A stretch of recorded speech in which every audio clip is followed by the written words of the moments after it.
Hello friends, good morning. कैसे हैं आप लोग?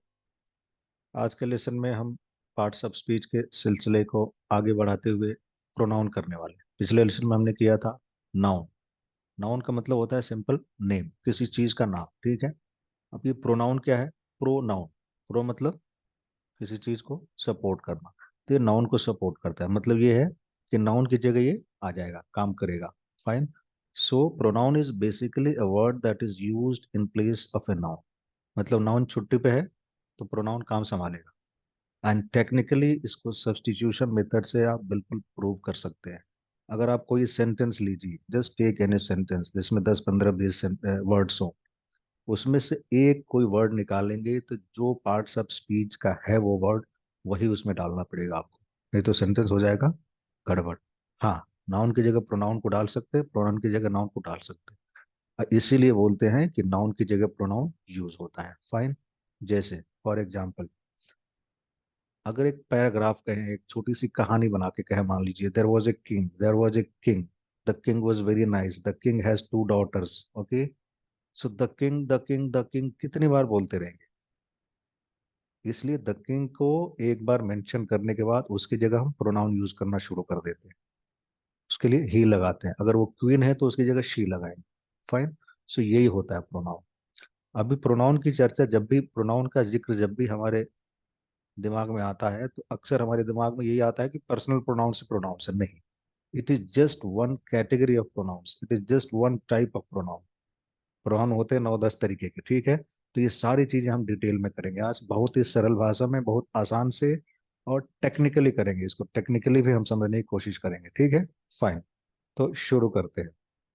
वीडियो थोड़ा लंबा चौड़ा हो सकता है, उससे कोई फर्क नहीं पड़ता। आप बिगनर हो, इंटरमीडिएट लेवल को हो, एडवांस लेवल को हो, पूरा प्रोनाउन आज समझ में आ जाएगा। ठीक है। Fine. So basically definition wise noun की जगह जो वर्ड आता है उसको प्रोनाउन बोलते हैं, बस इतना ही है। आगे देखते हैं। So types of pronouns. ठीक है। Personal pronouns. अब इनको पर्सनल प्रोनाउंस क्यों कहा जाता है? Personal pronouns are the pronouns that replace proper names. ठीक है। वो किसी पर्टिकुलर नेम को रिप्लेस कर रहे हैं। ठीक है।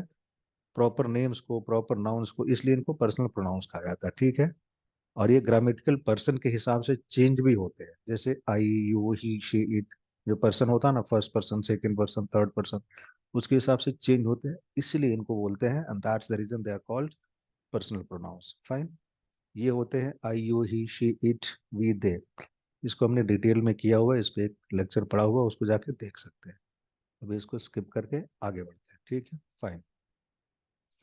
So relative pronouns. Relative pronouns क्या होते हैं? Relative pronouns are the pronouns that connect one part of the sentence to another. मतलब सेंटेंस के एक पार्ट को दूसरे पार्ट से जोड़ते हैं। और उसके लिए जैसे जितने हमारे, जैसे हो गया दैट, हो गया विच, हो गया हु, हो गया, जैसे जितने प्रकार के हमारे डब्लू डब्लू वर्ड्स होते हैं जिससे क्वेश्चन बनते हैं ना, वो वाले सारे यूज होते हैं। फाइन। जैसे the dog that got killed in the accident was mine. मतलब ये दैट क्या कर रहा है, किसको रिलेट कर रहा है? डॉग को। The dog that got killed in accident was mine. वो कुत्ता मेरा था जो एक्सीडेंट में मर गया। The man who is standing there is my friend. ठीक है। सो द मैन को रिलेट कर रहा है कौन? हु। तो हु यहाँ पे क्या बना? रिलेटिव प्रोनाउन, क्योंकि वो रिलेट कर रहा है। The man who is standing there is Uma's husband. वो आदमी जो वहां पे खड़ा है वो उमा का हस्बैंड है। Is Peter the man whom you were talking about? Suppose कोई बंदा किसी के बारे में बात कर रहा है, सामने वाला पूछ रहा है, क्या तुम पीटर के बारे में बात कर रहे थे, या पीटर ही वो आदमी है जिसके बारे में तुम बात कर रहे थे? इस तरीके से अगर लिटरली देखा जाए तो, is Peter the man whom you are talking about? Fine. तो ये रिलेट करता है सुबह से उस सेंटेंस में किसी प्रीवियस नाउन को, इसलिए बोलते हैं इसको रिलेटिव प्रोनाउंस। फाइन। तीसरा होता है पोजेसिव प्रोनाउंस। ठीक है। फाइन। पोजेसिव प्रोनाउंस क्या होते हैं? They indicate possession. पोजेशन मतलब ओनरशिप। ओनरशिप मतलब किसी चीज पे किसी का मालिकाना हक होना। ठीक है। जैसे आपकी किताब, अगर आप बोलते हैं कि ये टीवी मेरी है, इसका मतलब वो टीवी आपकी है, आपका उस पे मालिकाना हक है। ठीक है। You got the ownership rights. Fine. It's your property. So जैसे माइन, योर्स, हर्स, हिज, अब यहाँ पे एक सबसे बड़ी बात है, इसको थोड़ा सा कंफ्यूजिंग होता है। उसके पहले हम समझ लेते हैं इसको।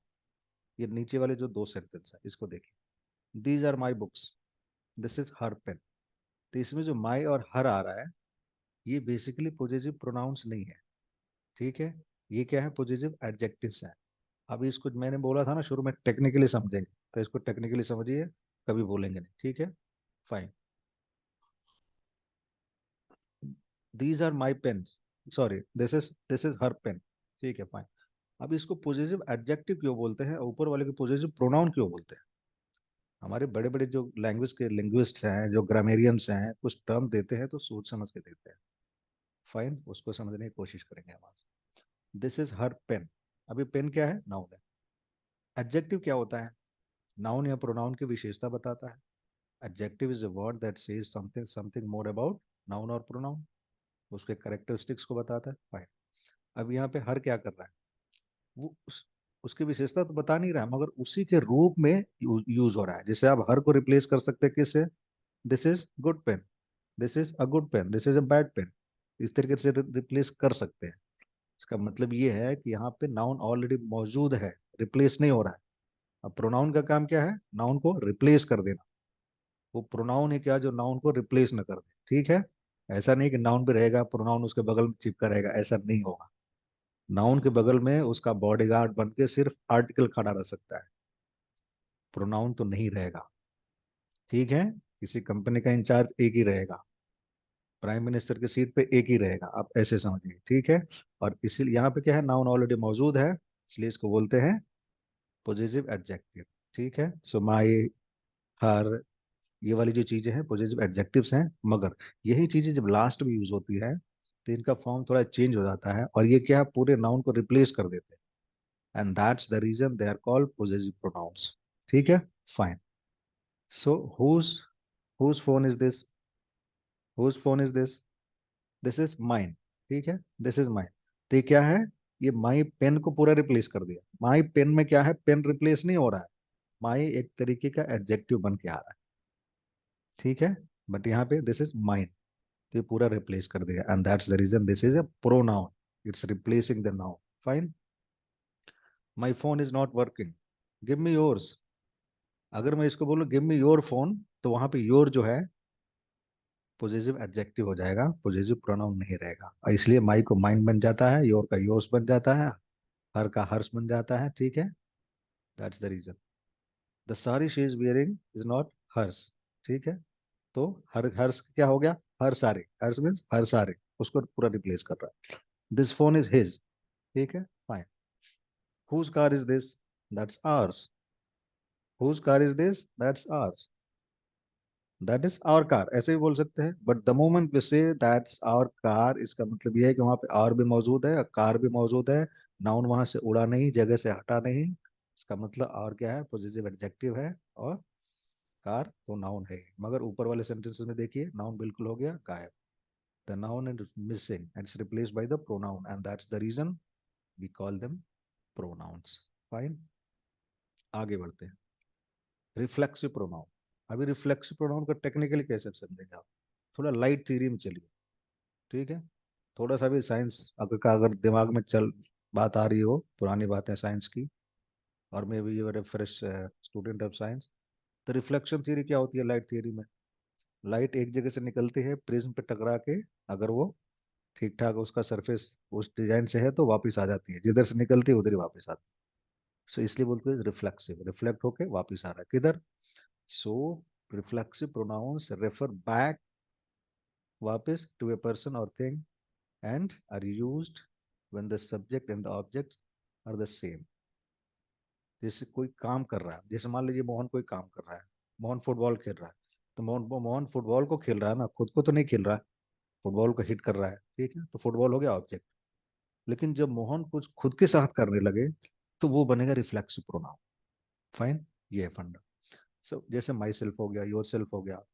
जैसे हिंदी में समझिए खुद को, अरे यार तूने तो खुद को मार लिया। ठीक है, तूने तो खुद को परेशान कर रखा है। ठीक है, इस तरीके से परेशान किसको कर रहा है?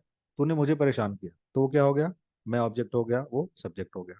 तूने खुद को परेशान कर लिया, तो वो क्या है, रिफ्लेक्सिव हो गया, ऐसे समझिए। So I bought the book for myself. तो यहाँ पे क्या है, सब्जेक्ट कौन है, आई, ऑब्जेक्ट कौन है भैया, for my self. Of course अब आप बोलेंगे सर यहाँ पे द बुक ऑब्जेक्ट है, फाइन बुक ऑब्जेक्ट है, मगर ये फॉर लगा के ये भी तो ऑब्जेक्ट ही है ना, ये क्या है, प्रीपोजिशनल ऑब्जेक्ट है, fine. So you should you should believe in your self, okay fine. हमें खुद पे भरोसा रखना चाहिए, खुद पे विश्वास ज्यादा करना चाहिए। So you should believe in your self. If you believe in God, if you believe in nature, तो आप किसी और में यकीन कर रहे हैं, बट यहाँ पे खुद पे हो रहा है। So these pronouns refer back to a person और thing in the to the subject, previous subject itself, fine. So she cooks for herself, वो खुद के लिए खाना बनाती है। The moment we say she cooks for the children, तो object अलग हो गया, सब्जेक्ट अलग हो गया। इसलिए जैसे मान लिए you can say Mohan cooks for myself, ऐसा नहीं बोल सकते, Mohan cooks for me, I cook for Mohan, but I cook for myself myself. Mohan cooks for himself, you can say Mohan cooks for myself, वो गलत हो जाएगा, ठीक है fine. Yesterday we hurt ourselves, मतलब खुद को हमने चोट लगा लिया, इंग्लिश में ये तरीका होता है बोलने का, fine. So note, reflexive pronouns are also used as intensive pronouns, but they don't appear as object. Very very important. आगे आएगा इंटेंसिव प्रोनाउंस क्या होता है, ठीक है। मगर उसमें फर्क ये है, इस वाले में और उस वाले में फर्क ये है कि वो ऑब्जेक्ट नहीं बनता, ठीक है फाइन, वो आगे क्लियर होगा। जैसे for example, he does everything for himself, ठीक है, और ही डज एवरीथिंग हिमसेल्फ या बाय हिमसेल्फ, तो उसमें अंतर है। वो खुद सारा काम करता है, मगर यहाँ पे खुद के लिए करता है, तो वहां पे ऑब्जेक्ट नहीं बन रहा है, वो एक इंटेंसिव हो रहा है। इंटेंसिव मतलब इंटेंसिफाई कर रहा है उस पर जोर दे रहा है कि वो खुद ही सारा काम कर लेता है, फाइन। डिमॉन्स्ट्रेटिव प्रोनाउंस, ठीक है, as the name indicates, demonstrative pronouns are the pronouns that indicate some specific things, ठीक है, किसी खास चीज को इंगित करते हैं, ये डिमॉन्स्ट्रेट करते हैं, इंडिकेट करते हैं। जैसे this is the book I want, this book is very good, कौन सी वाली किताब, ये वाली किताब। I can answer that question, I can answer this question, I can answer that question, मतलब something has already been mentioned and we are referring to that, किसी जिक्र किए हुए चीज को फिर हम दोबारा जिक्र कर रहे हैं, उसको रेफर कर रहे हैं। These chocolates are too sweet, ठीक है, तो प्लूरल में ये these हो जाता है एंड those हो जाता है। दिस एंड these किसके लिए लगाते हैं, जो आपके क्लोज हो, नजदीक हो। दैट और दो उसके लिए लगाते हैं सिंगुलर प्लूरल में, जो आपसे दूर हो। So those trousers are expensive, जैसे हमारे शॉपिंग मॉल में गए आप, इशारा कर रहे हैं दूर, कोई चीज दूर रखी है, सो उसके लिए एक से ज्यादा दोज लगाए, those trousers are expensive, fine. Now interrogative pronouns, fine. अब इसको प्रोनाउंस बोलते क्यों हैं आखिर, इसको अगर टेक्निकली हम समझेंगे, ठीक है। Interrogative pronouns are used to ask questions. Types of questions में हमने किया था W H question and yes no question, fine. तो यस क्वेश्चन को भूल जाइए, डब्ल्यू एच क्वेश्चन में जो भी वर्ड्स लगते हैं बेसिकली वो है क्या, हमने ये तो पता है कि डब्ल्यू एच क्वेश्चन से क्वेश्चंस बनते हैं, मगर ग्रामर की भाषा में उसको क्या बोलेंगे। टेक्निकली देखा जाए तो इंग्लिश में जितने सारे शब्द हैं, all the words in the English language they are classified into some parts of speech, तो उसको किस कैटेगरी में रखेंगे, तो वो प्रोनाउंस हैं बेसिकली। और प्रोनाउन ऐसे जो सवाल करते हैं, so interrogative pronouns, fine. Who can answer this question, अभी इसको प्रोनाउन क्यों बोलेंगे, हु को आप बड़े आराम से ही से रिप्लेस कर सकते हैं, और किसी चीज से रिप्लेस नहीं कर सकते हैं। All the W H words can be replaced only by a noun और प्रोनाउन, और जो नाउन या प्रोनाउन से रिप्लेस होगा वो नाउन या प्रोनाउन ही होगा और कुछ नहीं होगा, और नाउन तो होगा नहीं, एलिमिनेशन मेथड लगा दीजिए, नाउन तो हो ही नहीं सकता क्योंकि कोई नाम था ही नहीं किसी चीज का, तो क्या बचा, pronoun. Technically proven, theorem is proved now, fine. So who can answer this question, Mohan can answer this question. इस हु को उड़ा के आप सोचिए कौन सा एक वर्ड लग सकता है, और फिर उसका पार्ट्स ऑफ स्पीच निकालिए, वो प्रोनाउन ही होगा, fine. What is your name, ठीक है fine. So Peter, Peter is my name, अभी क्या है, वो नाउन ही होगा, ठीक है। सो इसलिए अब नाउन की जगह pronoun. When did you come, fine. So this is again asking A question, and इसकी जगह आपको नाउन ही लग सकता है, दूसरा कोई चीज नहीं लगे। Fine, right. Where does she live, fine. So in somewhere, in some place. So these are known as interrogative pronouns. Indefinite pronouns, indefinite जैसा नाम से पता चल रहा है, as the name itself indicates, are the pronouns that do not indicate any specific things। अभी पिछले वाले स्पेसिफिक थे तो उसका नाम अलग था, ये किसी स्पेसिफिक चीज की बात नहीं करते। ऐसे मतलब समझिए कि एज अ लेमन लैंग्वेज गोल मटोल बात, ठीक है, anybody can do this, anybody can do this. So we are not talking about any specific person, any particular person who is going to do this, who can do this, anybody can do this। everybody has come except Mohan, ठीक है, everybody has come except Mohan, Mohan के अलावा हर कोई आया है। somebody, अब ये somebody कौन है, we don't know, somebody should open the door। somebody stole my purse, who was that person, nobody knows, not even the police, fine। so nobody attended the meeting, meeting में कोई नहीं आया। Everything can be achieve with hard work, ठीक है, so everything. सो हम किसी खास चीज की बात नहीं कर रहे हैं, और ये चीजें जो है, अब यहाँ पे देखिए, इन सारी चीजों को आप नाउन से या प्रोनाउन से ही रिप्लेस कर सकते हैं, fine. Reciprocal pronouns indicate the actions reciprocated, fine. जैसे अब यहाँ पे क्या है कि दो या दो से ज्यादा लोग हैं, एक बंदा जो दूसरे पे काम कर रहा है, दूसरा वापस उस पे कर रहा है। जैसे दो लोग झगड़ा करते हैं आपस में, तो एक दूसरे से कर रहे हैं ना, दोनों लोग सेम काम कर रहे हैं एक दूसरे के साथ, तो ये उनकी जो भावना है, उनकी जो एक्शन है, ठीक है, उनकी जो फीलिंग्स है, उनका जो एक्शन है, वो रेसिप्रोकेट हो रहा है, मतलब एक से दूसरे पे वापस जा रहा है, ठीक है। इसलिए इसको बोलते हैं reciprocal pronouns, fine. So each other, one another, ठीक है, वन एन अदर थोड़ा सा एक फॉर्मल टाइप में आता है, बाकी दोनों यूज कर सकते हैं। They always fight with each other, मतलब वो एक दूसरे के साथ लड़ते लड़ते हैं। We should help each other, हमें एक दूसरे की मदद करनी चाहिए, we should help each other, fine. So आप हमारी मदद करें, हम आपकी मदद करें। Meeta and Rita can't see each other, मतलब एक दूसरे को देख नहीं पा रहे। They are all blaming one another, ठीक है। ये भी वही चीज है, इसमें ज्यादा अंतर नहीं है, इसको थोड़ा सा ज्यादा फॉर्मल माना जाता है। इंटेंसिव प्रोनाउंस, ठीक है, अभी जो हम पीछे कर रहे थे, ये माई सेल्फ योर सेल्फ वाली चीजें, ठीक है, जैसे पोजेसिव प्रोनाउंस, यही चीजें इंटेंसिव प्रोनाउंस की तरह भी यूज होती है, फॉर्म सेम होता है, मगर उसका फंक्शन अलग हो जाता है। जैसे एक शब्द के कई सारे मीनिंग होते हैं, कई सारे एप्लीकेशन होते हैं, उसी तरीके से इसका फंक्शन अलग हो जाता है। मगर फर्क इसमें यह है कि यहाँ पे ये चीज ऑब्जेक्ट बन के नहीं आता है, फाइन, इसका ध्यान रखना है। जैसे ही किल्ड हिमसेल्फ, उसने खुद को मार लिया, ही हर्ट हिमसेल्फ, उसने खुद को चोट पहुंचाई, तो वहां पे वो खुद ही सब्जेक्ट है, खुद ही ऑब्जेक्ट है, मगर यहाँ पे थोड़ा अलग रूप में आएगा। So a pronoun that refers to the subject in the sentence, subject को रेफर करता है in order to make it emphatic, emphatic means जोरदार, उस पर ज्यादा जोर दिया जा रहा है। I wrote the book myself, किताब मैंने खुद लिखी, मतलब किसी दूसरे ने मदद नहीं की, तुमने नहीं लिखी, किसी और ने नहीं लिखी। आई wrote the book my self, ठीक है। You should find the answer your self, जवाब आपको खुद ढूंढना चाहिए।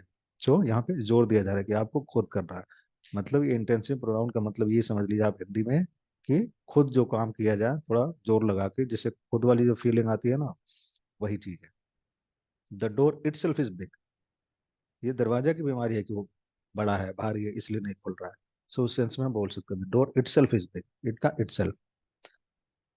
The people themselves are responsible for their problems, लोग अपनी समस्या के लिए खुद जिम्मेदार हैं। The people themselves are responsible for their problems.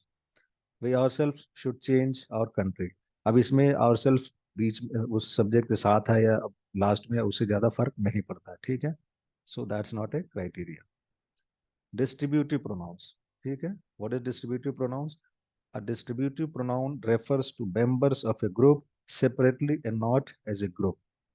जैसे मान लीजिए किसी ग्रुप में 10 लोग हैं, अगर कहा जाए कि all are Indians, all are BA pass, all are educated, तो वहां पे एक पूरे ग्रुप को एक साथ बोल रहे हैं विद द वर्ड ऑल। मगर यहाँ पे डिस्ट्रीब्यूटिव, डिस्ट्रीब्यूशन मतलब बंटवारा हो रहा है, मतलब एक एक करके। एज ए ग्रुप में बात नहीं कर रहे हैं, हम सेपरेटली बात कर रहे हैं सबके लिए अलग अलग से। तो इन प्रोनाउंस को बोलते हैं डिस्ट्रीब्यूटिव प्रोनाउन। ईच, जैसे each of the student donated ₹10, ठीक है। Either of you can apply for the post.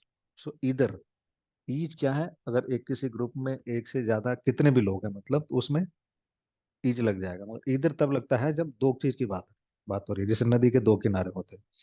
So you can sit on either of the banks, ठीक है। मतलब किसी एक किनारे पे, किसी भी किनारे पे बैठ सकते हैं। मगर दो से ज्यादा ऑप्शन है तो वहां पे ईच लगता है। If not good it's not bad इधर। गुड या बैड दो ही है। अगर अच्छा नहीं है तो ये ऑप्शन बुरा भी नहीं है। तो यहाँ पे इधर लगेगा और कुछ नहीं लगेगा। Neither of the strategy will work. Neither मतलब अगेन, दोनों में कोई एक चीज, दोनों में दोनों चीज को डिनाई करना है और उनको कलेक्टिवली नहीं बोलना है, डिस्ट्रीब्यूट करके बोलना है, तो नीदर लगेगा। सो दैट इज ईदर का negative form. Neither of the strategy will work मतलब there are two strategies and none of them is going to work. So anyone can do this. यहाँ पे भी हम एज ए ग्रुप में whole नहीं बोल रहे हैं, मगर एक तरीके से डिस्ट्रीब्यूट करके बोल रहे हैं anyone can do this, but that refers to basically everyone. None of you came to the party yesterday. So that is, what is none? Not one. So none of you came to the party yesterday. Many raised their hands in support. ठीक है? Many raised their hands in support. You are not eating rice. Take some. Fine. You are not eating rice. Take some. अब यहाँ पे एक चीज का ध्यान देना है। अब ये जो सम राइस, ठीक है, सम राइस अगर बोला जाए तो वो क्या हो जाएगा, यहाँ पे क्वांटिफायर होगा। मगर यहाँ पे ये प्रोनाउन होगा, इसका ध्यान रखना है, because rice is not replaced. ठीक है, fine. So with this we covered pronouns. जिन्होंने नाउन्स नहीं देखा है जाके देख ले। और आने वाले वीडियोस में हम पार्ट्स ऑफ स्पीच के बाकी सारी चीजें भी करने वाले हैं। Till then keep practicing. See you in the next session. Thank you so much for your time and patience.